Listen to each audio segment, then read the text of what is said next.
dear students, second question of the second subdivision x plus 1 divided by root of x square minus 1. So அதை வந்து நான் I அப்படி சொல்லி denote பண்ணியிருக்கேன். இப்போ நம்ம நியூமரேட்டர் இருக்கிற x plus 2 அது எதுக்கு ஈக்குவலாக இருக்கும்? a into differentiation of the denominator. denominatorல x square minus 1 plus b க்கு ஈக்குவலாக இருக்கும். அதாவது இந்த x plus 2ங்கிறத a into x square division பண்ணால் 2x minus 1 டிவிஷன் பண்ணால் 0 plus b க்கு ஈக்குவலாக இருக்கும். Okay right. இப்போ ஆன் கம்பேர் பண்ணி ab உடைய வேல்யூ என்ன அப்படி சொல்லி ஃபைண்ட் அவுட் பண்ணி எடுத்துக்கலாம். இப்போ x plus 2 அப்படிங்கிறத a உள்ள மல்டிப்ளை பண்ணால் 2ax plus b க்கு equal. So coefficient of x அதை ஈக்குவல் பண்ணலாம். அதே மாதிரி கான்ஸ்டன்ட் டேர்மையும் நம்ம ஈக்குவல் பண்ணலாம். சொல்றது புரியுதா? ரைட். இப்போ இங்கே x உடைய கோஎஃபிஷியன்ட் 1 இஸ் ஈக்குவல் டு இங்கே x உடைய கோஎஃபிஷியன்ட் 2a அப்படின்னா a உடைய வேல்யூ 1/2. ரைட். அதே மாதிரி கான்ஸ்டன்ட் டேர்ம் ஈக்குவல் பண்ணலாம். இங்கே வந்து 2 இஸ் ஈக்குவல் டு இங்கே கான்ஸ்டன்ட் டேர்ம் b அப்படின்னா b உடைய வேல்யூ டைரக்டாக 2 அப்படி சொல்லி ஃபைண்ட் அவுட் பண்ணிட்டோம். இப்போ இந்த ஃபைண்ட் அவுட் பண்ண ஏபியை கிவன் இன்டெக்ரலில் சப்ஸ்டிட் பண்ணிடலாம். ஸோ நம்மளுடைய கிவன் இன்டெக்ரல் i இருக்கு இல்லையா? therefore given integral I is equal to இந்த இன்டெக்ரலுக்கு பதிலாக இன்டெக்ரல், இந்த டிவைடட் பைக்கு பதிலாக டிவைடட் பை, டினாமினேட்டருக்கு பதிலாக டினாமினேட்டர் அப்படியே எழுதிடலாம் x ஸ்கொயர் மைனஸ் 1. இந்த dx dxன்னு எழுதிடலாம். இந்த நியூமினேட்டர் x plus 2 இருக்கு இல்லையா?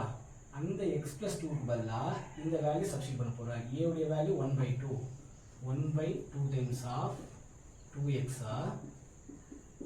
plus is plus b உடைய வேல்யூ 2 சப்ஸ்டிட் பண்ணிடலாம். therefore I is equal to நியூமரேட்டர்ல இது ஒரு டேர்ம், அது ரெண்டாவது டேர்ம், ரெண்டுக்குமே காமன் டினாமினேட்டர்னால ரெண்டையுமே செப்பரேட் பண்ணி இன்டெகிரேட் பண்ணிடலாம். சரி, first இன்டெகிரேஷனா 1/2 into 2x divided by root of x square minus 1 dx plus integral 2 divided by ரெண்டாவது term 2 divided by root of x square minus 1 dx. ஓகேவா? இங்கே இந்த 1/2ங்கிறது கான்ஸ்டன்ட், அதனால இதை வெளியே எடுத்ததுல இந்த 1/2வை முன்னாடி 1/2 அப்படி எடுத்துருக்கு. சிமிலர்லி இங்கே 2ங்கிறது கான்ஸ்டன்ட்டா, இந்த 2 எடுத்து முன்னாடி எழுதிடுறேன், 2ன்னு எடுத்து வெளியே எழுதிடுறேன் இன்டூ 1/2 எடுத்து வெளியே எழுதிருக்கேன். Okay right. இப்போ இன்டெகிரேட் பண்ணிடலாம். இன்டெகிரேட் பண்ணால் I is equal to 1/2. இங்கே இந்த டினாமினேட்டர் டிஃபரன்ஷியேட் பண்ணால் நியூமரேட்டர் கிடைக்குது. x ஸ்கொயர் டிவிஷன் பண்ணால் 2x minus 1 டிவிஷன் பண்ணால் 0. ஸோ டினாமினேட்டர் டிஃபரன்ஷியேட் பண்ணால் நியூமரேட்டர் கிடைக்குதா? பட் டினாமினேட்டர் ரூட் கூட இருந்ததுன்னா அதோடைய ரிசல்ட்டா 2 times of the denominator. So 2 times of the denominator இருக்கு. Plus is plus 2 times of இதோடைய ரிசல்ட்டா இதுக்கு டைரக்ட் ஃபார்முலா இருக்கு இல்லையா? இன்டெகிரல்ல 1 divided by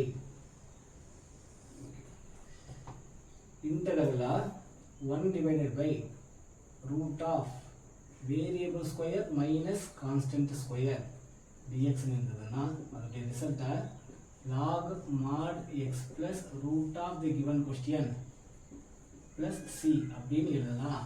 அப்படின்னா ஒரு ஃபார்முலா இருக்கு, அந்த ஃபார்முலா யூஸ் பண்ணி இதோடைய ரிசல்ட் எழுத போகிறோம். ஸோ இந்த integral 1 divided by x square minus 1 இருக்கு இல்லையா? அதுக்கு டைரக்ட் ஃபார்முலா a இதுக்கு வேண்டிய இடத்துல இங்கே 1 இருக்கு. ஸோ இந்த a உடைய வேல்யூ 1, x இருக்க வேண்டிய இடத்துல இங்கே x தான் இருக்கு. அப்போது இந்த ரிசல்ட்டை அப்ரோச் பண்ணிடலாம். ஏக்கு பதிலாக 1 ரீப்ளேஸ் பண்ணணும். ஓகேவா? therefore இதுக்கான ரிசல்ட்டை இதை பார்த்து அப்படியே எழுதிடலாம். log mod xக்கு பதிலாக x தான் plus root of given question என்ன? x square minus 1 plus C அப்படின்னு எழுதிடலாம். ஸோ இந்த கொஸ்டினுக்கான ஃபைனல் ரிசல்ட் இதுதான். மறுபடியும் ஒரு தடவை இந்த ஃபைனல் ரிசல்ட்டை திரும்ப ஒரு தடவை எழுதியதை கவனி. therefore I is equal to 1/2 times இந்த 2 இன்டூ கட் பண்ணிடலாமா? இந்த 2 இன்டூ கட் பண்ணிடலாம். இப்படி கட் பண்ணிட்டோம்னா remaining x square minus 1 root of x square minus 1 plus 2 into log x plus root of x square minus 1 plus the arbitrary constant இப்படி இருக்கும். இது வந்து சமுக்கான ஃபைனல் ரிசல்ட்டா